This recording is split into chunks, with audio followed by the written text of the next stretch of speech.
جی جی پوچھیں. عزیز میمن کو کس نے مارا تھا؟ یہ تو میں نہیں بتا سکتا کیونکہ کافی ساری چیزیں. ناظم جوکیو کو کس نے مارا تھا؟ پیپلز پارٹی والوں نے. ٹھیک ہے. عمران ریاض کو کس نے اٹھایا؟ پنجاب پولیس نے. یہ یاد رکھیں، ہماری پشتوں میں کہاوت ہے، آپ کے گھر سے پہلے پینسل چوری ہوگی، پھر مرغی چوری ہوگی، پھر آپ کی بہن چوری ہوگی. یہ رہا ہے.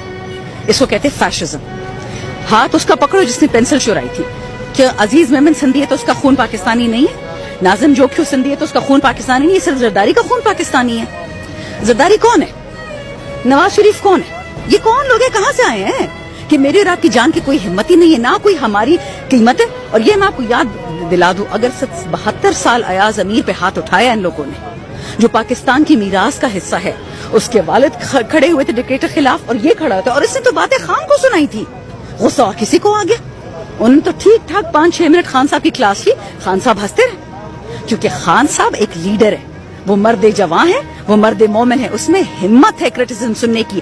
اور جو ماشاءاللہ، میں تو ان کو ایک غلط لفظ بھی نہیں کہہ سکتی، ان کو دیکھو کہ 15 SHO اور رینجرز لے کے گئے ایک نہاتے جرنلسٹ کے پیچھے.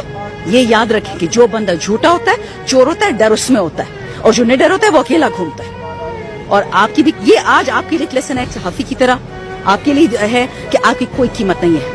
آپ جوتے پالش کریں، آپ چیری بلاسم بنیں، آپ زرداری بیماری بنیں، آپ یا مولانا ڈیزل بنیں، تو آپ پاکستان میں کامیاب ہو گئے. چاہے آپ چور ہو، چکے، ڈاکو، قاتل، نہیں کہہ رہے آپ سچ کے سائڈ پہ کھڑے ہو. ایسے اقبال اس دن کہتا ہے ایکچولی کرپٹ ممالک تو بہت ہے، وہ ہم سے زیادہ ڈیولپ گئے ہیں. تو میں نے دل کیا اسے کہوں کہ بھائی میرے قرآن میں لکھے کہ کرپشن یعنی چوری گناہ ہے.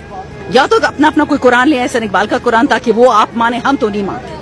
ہمارا جو آئین کہتا ہے کہ ہم ایک اسلامی ملک ہے، وہ چوری نہیں مانتا. آپ کون ہوتے ہیں کہنے والے کہ چوری ٹھیک ہے؟ آپ قرآن کے خلاف جا رہے ہیں. یہ اس ملک میں فیشزم ہو گئی ہے. یہ اسلام ہماری جڑوں سے کھینچنا چاہ رہے ہیں، نہیں کھینچنے دیں گے ان کو. عمران ریاض بھی بچے گا، ہم سب بچیں گے. آپ دیکھیں گے 3 سال لگے، 3 مہینے لگے، 30 سال لگے، ان گندے لوگوں کو ہم نہیں جیتنے دیں گے. اچھا